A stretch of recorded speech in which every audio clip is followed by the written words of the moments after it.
ಚಾಮರಾಜನಗರದ ಅಂಬೇಡ್ಕರ್ ಭವನದಲ್ಲಿ ನಡೆದ ಪೂರ್ವಭಾವಿ ಸಭೆಯಲ್ಲಿ ಮಾತನಾಡಿದ ಅವರು, ಡಾಕ್ಟರ್ ರಾಜಕುಮಾರ್ ರಂಗಮಂದಿರದ ಮುಂಭಾಗ ಬಸವಣ್ಣನವರ ಪುತ್ಥಳಿ ನಿರ್ಮಾಣ ಕುರಿತು ಜಿಲ್ಲಾಡಳಿತ ಕಾನೂನು ಬಾಹಿರವಾಗಿ ನಡೆದುಕೊಂಡಿದೆ ಎಂದರು. ಪುತ್ಥಳಿಯನ್ನು ಡಾಕ್ಟರ್ ರಾಜಕುಮಾರ್ ರಂಗಮಂದಿರದ ಮುಂಭಾಗ ಸ್ಥಾಪಿಸಲು ಅಂದಿನ ಸಚಿವ ವಿ ಸೋಮಣ್ಣ ಗುದ್ದಲಿ ಪೂಜೆ ನೆರವೇರಿಸಿದ್ದರು. ಆದರೆ ಪುತ್ಥಳಿಯನ್ನು ರಾತ್ರೋರಾತ್ರಿ ಜಿಲ್ಲಾಡಳಿತ ಭವನದ ಮುಂಭಾಗ ಸ್ಥಳಾಂತರಗೊಳಿಸಿದ್ದ ಕಾರಣ ನ್ಯಾಯಾಲಯದಲ್ಲಿ ರಿಟ್ ದಾಖಲಿಸಲಾಗಿತ್ತು. ಈ ಬಗ್ಗೆ ನ್ಯಾಯಾಲಯದ ಆದೇಶ ಉಲ್ಲಂಘಿಸಿರುವ ಅಪರ ಜಿಲ್ಲಾಧಿಕಾರಿ ಗೀತಾ ಹುಡೇದ, ನಿರ್ಮಿತ ಕೇಂದ್ರದ ಯೋಜನಾ ವ್ಯವಸ್ಥಾಪಕಿ ಮಂಜುಳಾ, ಎಡಬಲಿ ವೃಷಭೇಂದ್ರಪ್ಪ ವಿರುದ್ಧ ಕ್ರಮ ಜರುಗಿಸಿ ಅವರನ್ನು ತಕ್ಷಣದಿಂದಲೇ ಕೆಲಸದಿಂದ ವಜಾಗೊಳಿಸಬೇಕೆಂದು ಆಗ್ರಹಿಸಿದರು. ಈ ಮೂಲಕ ಚಾಮರಾಜನಗರ ಜಿಲ್ಲೆಯ ಎಲ್ಲ ಗೌರವಾನ್ವಿತ ನಾಗರಿಕ ಬಂಧುಗಳಲ್ಲಿ ಮನವಿ ಏನಂತಂದರೆ, ಚಾಮರಾಜನಗರ ಜಿಲ್ಲಾಡಳಿತ ಆವರಣದಲ್ಲಿ ಬಾಬಾ ಸಾಹೇಬ್ ಅಂಬೇಡ್ಕರ್ ಪ್ರಜಾಪ್ರಭುತ್ವದ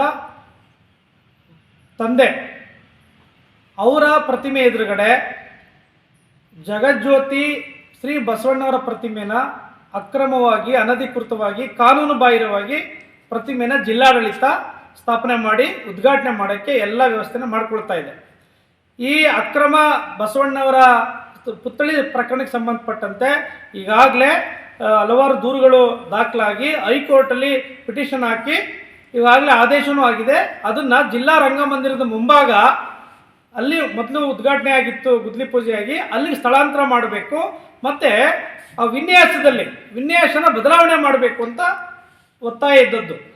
ಈಗ ಆದರೆ ಜಿಲ್ಲಾಡಳಿತ ಅಟಕ್ ಬಿದ್ದು ಸ್ವಪ್ರತಿಷ್ಠೆಗೆ, ಅಂದರೆ ಸುತ್ತೂರು ಮಟ್ಟದ ಆಶೀರ್ವಾದ ಬೆಂಬಲ ಪಡ್ಕೊಳ್ಳೋಕ್ಕೆ ಮತ್ತು ರಾಜಕಾರಣದ ಬೆಂಬಲ ತಗೊಂಡು ಇವರು ವೈಯಕ್ತಿಕ ಲಾಭ ಮಾಡ್ಕೊಳ್ಳೋಕ್ಕೋಸ್ಕರ ಅಪರ ಜಿಲ್ಲಾಧಿಕಾರಿ ಗೀತಾ ಹುಡೇದವರು ಮತ್ತು ಮಂಜುಳಾ ಅವರು, ಪ್ರಾಜೆಕ್ಟ್ ಡೈರೆಕ್ಟರ್ ನಿರ್ಮಿತಿ ಕೇಂದ್ರ ವೃಷಭೇಂದ್ರಪ್ಪ, ಇವರೆಲ್ಲರೂ ಸೇರಿಕೊಂಡು ಜಿಲ್ಲಾಧಿಕಾರಿಗೆ ದಿಕ್ತಪ್ಪಿಸಿ ಸುಳ್ಳು ಮಾಹಿತಿಗಳನ್ನ ಕೊಟ್ಟು, ತಪ್ಪು ಮಾಹಿತಿನ ಕೊಟ್ಟು ಇವರು ವೀರಶೈವ ಲಿಂಗಾಯತ ಸಮುದಾಯಕ್ಕೆ ಬೆಂಬಲ ಕೊಡತಕ್ಕಂಥ ಕೆಲಸ ಮಾಡ್ತಾ ಇರ್ತಕ್ಕಂಥ ಅಕ್ಷಮ್ಯ ಅಪರಾಧ.